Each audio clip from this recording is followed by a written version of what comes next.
About the physical family, you've described physical family and faith family as basically two pillars of youth in family ministry.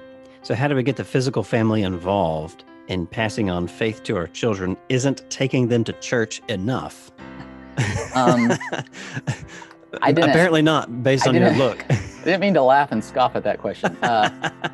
Hey, it's really important. It's a really good thing to do. I would say it's not enough, but it's a really good starter. It's kind of yeah, that's fair. Some parents that might feel like that's the only thing they know to do. Yeah, and I would say you could do a lot worse than not doing that. That's a step in the right direction. Right. Maybe there's some other steps we can take. Let's hear some of those. So I kind of have three kind of principles in my book where I talk about this, and then exactly how they look and how that's fleshed out can kind of vary based on context. Mm-hmm. But first off, from a youth and family ministry perspective, if we want to really leverage the physical family, one thing that we want to do is enable parents to worship with their kids. And so this is where I'm going to come down a little bit hard on children's church and risk alienating a certain portion of your audience. Okay, so I'm not condemning the practice, not condemning it. I do question its wisdom.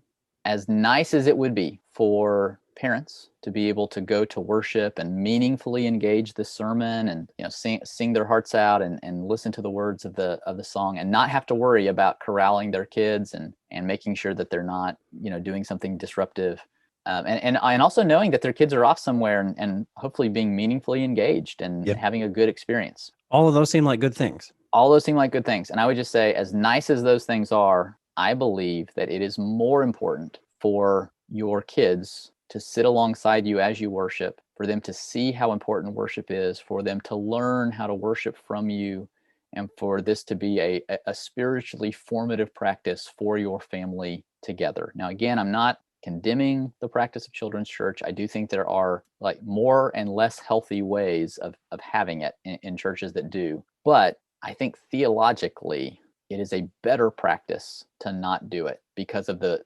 potential formative payoff of being in the trenches. Mm-hmm. And you like me, you've got little kids at home, and so you know what I mean. And our wives probably know better than we do, right? Being in the especially when I was preaching regularly, when I was preaching, for 4 years, I was teaching every Sunday and or Wednesday and preaching every other Sunday. When I wasn't preaching, I was leading singing. So right. So I mean, it's a challenge, and so I call it the trenches, quite literally. I mean, it's a challenge, and if you've got pews, I mean, I was going to say the like pews form. It really feels like World War I there. Yeah, it does. So I'm not minimizing the challenge of that, but I just think there's real value for potential formation for our kids to worship alongside of us and see how important that is. So being aware of one. Yeah, being aware of some of the things that that I think maybe some of my audience members might be concerned about. In general, I agree with where you're coming from, and we even expressed hesitancy for doing that where we worship. The reason that we ended up feeling okay with sending our oldest, because he's the only one that's old enough to go to the children's church time, is that we are very intentional otherwise to disciple him. And so I think for some folks, but you have to be honest with yourself, for some folks, I think you can mitigate some of the negative side effects of sending him to one of those things. But that's not to take away at all from the point that you've made here, which I think is generally a pretty strong point. Well, and I'll add this too.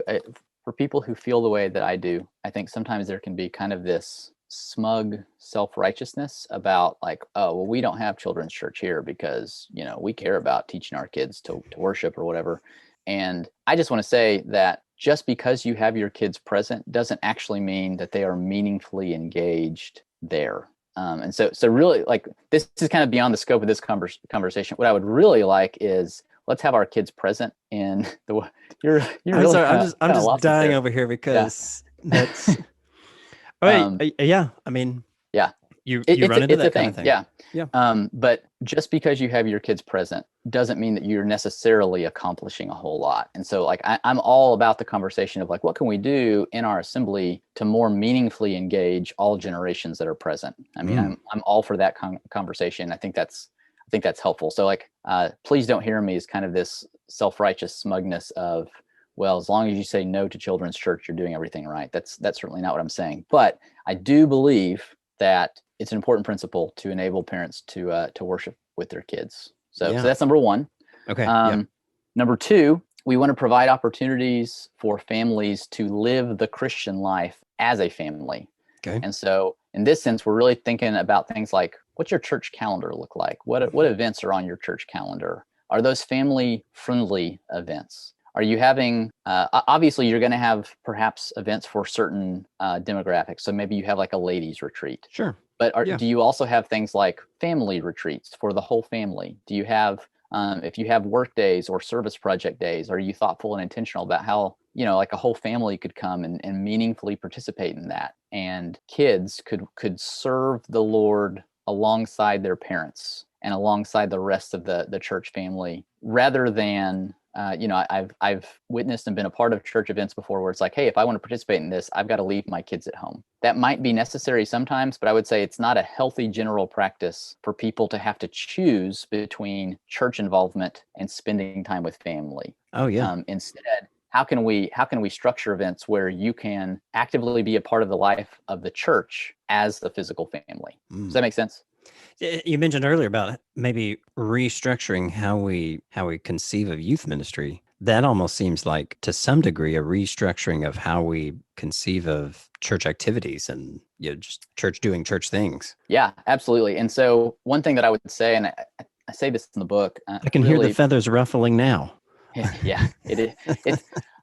This perspective is like an invasive species. Like, it gets in and then takes over everything. But really, this is not just another program. Like, if you kind of imagine or envision a church website where you go to like ministries and there's a drop down list, but rather kind of youth and family is a mindset that should inform all of the things that we do. Yeah. So are we doing things in a way that lifts up our families and lifts up parents to disciple their kids? Or are we intentionally or unwittingly separating parents from their kids by the things that we plan? So number two, we want to provide opportunities to live the Christian life as a family. Mm-hmm. And then number three, and we've kind of alluded to this already, we want to help parents teach and raise their kids in the Lord. And so research does indicate that parents are the primary spiritual influences of their kids. And so what can we do to help parents be as thoughtful and intentional about that as possible? And so this is things like we were talking about before, like maybe certain classes or resources or seminars to help. I mean, it's one thing to tell parents that they need to do this. And I feel like a lot of parents understand that kind of intuitively, and they're very open to it, but that doesn't mean that they feel equipped to do it. So we want to do what we can to kind of equip parents to take up the mantle that God has given them already. Yeah.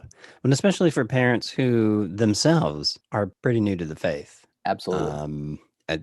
You and I have been in church work for a while now, and it's not at all hard to find maybe a teen or a middle school student whose faith seems to be more mature than their parents' faith for whatever reason. Yeah, I mean, absolutely. If you are someone who yourself was not raised in the church or never developed a super mature faith, then it totally makes sense that this would be kind of an overwhelming task that you feel that you've been given. Yeah, definitely. That actually surprises me, though. I think you might have just mentioned here that parents are the primary spiritual influences. Yeah, that surprises me because to me, at least, it seems like so many children name someone other than their parents as their main faith influencers. Yeah, so some of this is probably just perception, and I would agree with you. It's not surprising to me anymore just because I read it constantly in the literature based on survey results over and over again. I mean, this is a pretty universal finding. I'm not saying that every single person says this, every single student would say this, but the universal conclusion is that parents are the primary spiritual influences. But it's like, obviously, we kind of have this popular notion of, like, especially teenagers, like they come home, maybe they immediately grab some food and they march upstairs, close the bedroom door, blare the music, and they avoid being around their parents at all, right? Mm-hmm. And I've certainly heard stories of parents, and perhaps you have as well, where their students will rave about something that maybe a teacher or a coach told them, and it was so meaningful to them, and the parents were like, "Are you kidding me? Like, I told you that like 6 times, and like it's never, So I'm not denying that that's a reality, and especially as students get older and kind of more independent and into teenage years. But there's just such a great discrepancy in the time that parents have around their kids compared to other groups. So there's one author who, based on some research, it said that the church averages about 40 hours a year of influence with students. Obviously, that's going to depend, but that's the statistic that they put out compared to parents who have about 3,000 hours of influence. Wow. So there's really no comparison there. And now, as far as I understand the data, that doesn't mean that parents are taking advantage of all of those 3,000 hours. Sure. Yeah. But the reality is, like, as a youth minister, I just don't have that much time to influence students unless I pretty invasively insert myself into their lives. Like, I'm not showing up for dinner at their houses. And so there is just kind of this huge discrepancy. And so that kind of makes sense to me. But it's kind of an accepted maxim in these sorts of studies that parents spiritually with their kids, parents get what they are, or at least they get what their kids perceive them to be. Their influence is so strong that obviously there are exceptions. I mean, it's kind of just a general rule. Sure. But overwhelmingly, I mean, there is a high correlation between what parents are like spiritually in their devotion to Christ and what their kids are like. I guess I don't know. I hadn't thought about this before, but I guess I was only considering the positive side effects of the spiritual influence of parents. But it totally makes sense to me, along the lines of what you've been saying, that parents can very easily be seen as as negative spiritual influencers. It's tough for a parent to pass on a faith that they don't have, so it's not surprising then why their children end up in many instances why their children end up in much the same spiritual boat as themselves. Yeah, absolutely. And I mean, you can talk to youth ministers, and some of the most difficult students to work with, and I mean, I really mean difficult from the standpoint of trying to help them develop long-term faith, are those students who don't come from Christian homes. And it's like you put extra effort and you show extra love to those students, and you do as much as you can to kind of bridge the gap. But statistically, it's just not very promising. It's just not great because it is so difficult to out-teach the home. If you've got a really good foundation at home, you can elevate that. But if there's no foundation at home, it's really hard to create that in the very limited sliver of time that we have with students at church. I come from a family of public school educators, and they would echo that sentiment as well. Right. Yeah.